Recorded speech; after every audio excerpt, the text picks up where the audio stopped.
Hi, my name is Tyson Scaife. I'm the executive chef at Morrison's Cove. Here at my CFE visit at the White Horse Village. Today I'll be cooking some grouper, and we're cooking that a Jamaican jerk style, and this is how we're going to get it going. And first off, we're going to make our curry powder. And the ingredients for a good curry, I always start with a little bit of mirepoix. And the ingredients in the mirepoix are medium diced green pepper, medium diced red pepper, just about a quarter of a cup for both. And I'll do half of a red onion.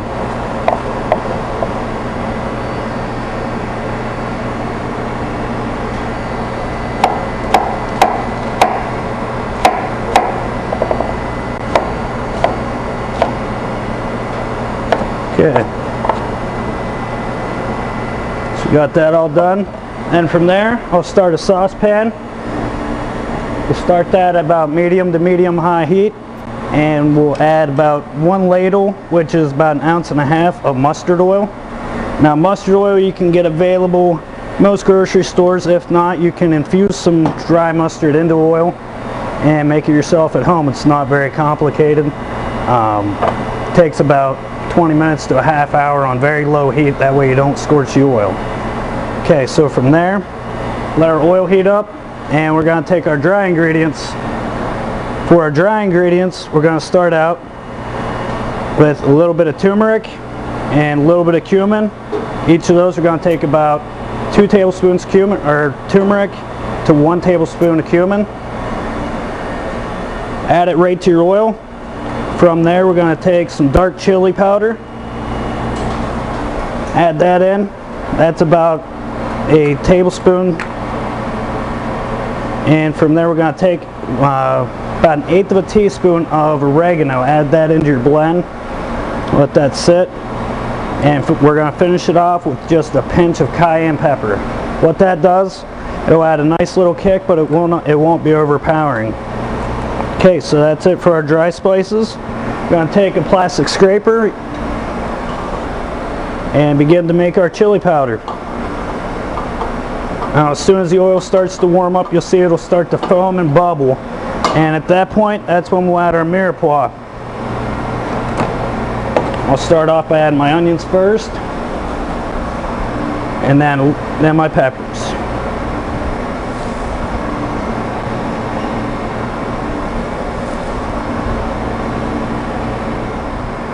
Okay, now we got our curry powder made, or our paste made. We're going to move on to our fish.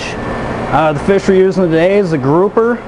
It comes off the Atlantic coast, and it's a very nice, firm, flat fish. To begin doing the grouper, what you're going to do, go to your fresh fishmonger. It's the best place to get it.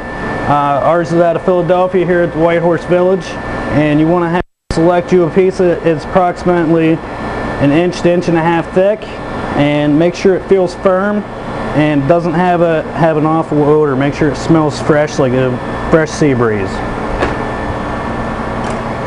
Okay, got our fish. We're going to lay it flat. We're going to trim off the tail section. What this does, it helps to allow the fish to cook more evenly. And also right here, we're going to take, there's some pin needles right here. We're going to cut those out, and how I do that, I'll notch one side of the fish, come back and notch the other side. Be careful not to cut yourself, and that's why I'm wearing my cut resistant gloves. So after you V that out, we'll be ready to season and cook our fish. Now on break, I went and added about 1.5 cups of olive oil into our pan, and I'm allowing that to come up to temperature to enable us to get a real nice dark heavy sear on our grouper. We're going to season our grouper today with just some salt and pepper.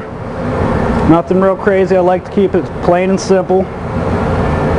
I am going to, however, though, cut off right on the line. You'll see a red line running right down the fish. I'm going to cut right along that line to get 2 separate pieces out of that. Okay, now we're ready to drop our fish. We had the oil about, I'd say about 250 to 300 degrees right now. It's going to take us approximately 6 to 7 minutes to get the fish a nice golden brown around the outside of the skin, and yet bring out the caramelization and flavor in the skin. So we're going to go ahead and drop it skin side down first and away from you. This is important. That way you don't splash oil on yourself. By dropping it away from you, it'll enable you to push the oil away to the back of the pan, as you can see there. So I'm going to drop those pieces. I'm just going to let it fry up. Okay, now we got our fish cooking, we're going to go back to our sauce. To make your sauce after we have the curry paste, you're going to combine approximately half cup of pineapple juice, and you're going to go to a consistency with your coconut milk. It'll start turning yellow, approximately 2 to 3 tablespoons. Normally I just judge it and get it to the color you want and the taste you want. Now the pineapple juice is available here at the White Horse Village. It's in the retail section, as well as other various juices and products you can get there. So we're going to allow this to come up.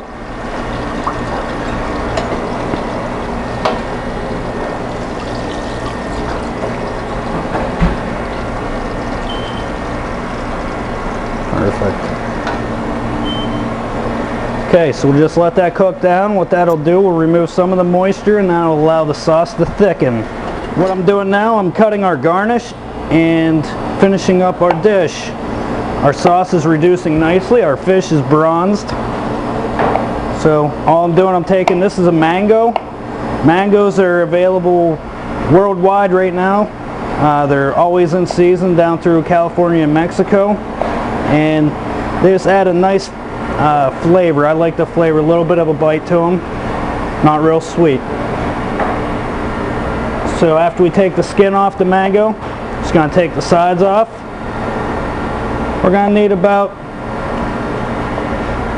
2 to 3 ounces of that, and then I'll take another piece of my red pepper, and all we're doing is just going to julienne it up all finely and add that to our sauce. I'm going to go ahead and add my mango and my red pepper into my sauce. Okay, now we're ready to plate. We'll go ahead and I'm going to begin by plating some rice. I'll just put about 3 to 4 ounces right down on my platter and distribute it evenly. Next we'll take our fish that's nicely bronzed. I like to serve one side up and one side down. That way you get to see the texture of the skin, yet you get to see the lovely color and caramelization on the fish. So go one side up, one side down. Perfect.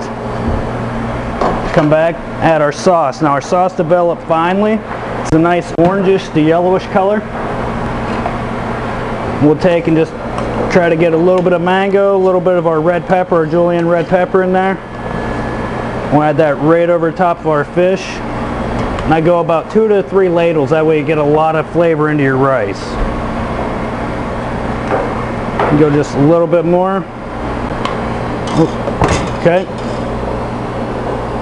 Clean our plate up. I always like to check your rims.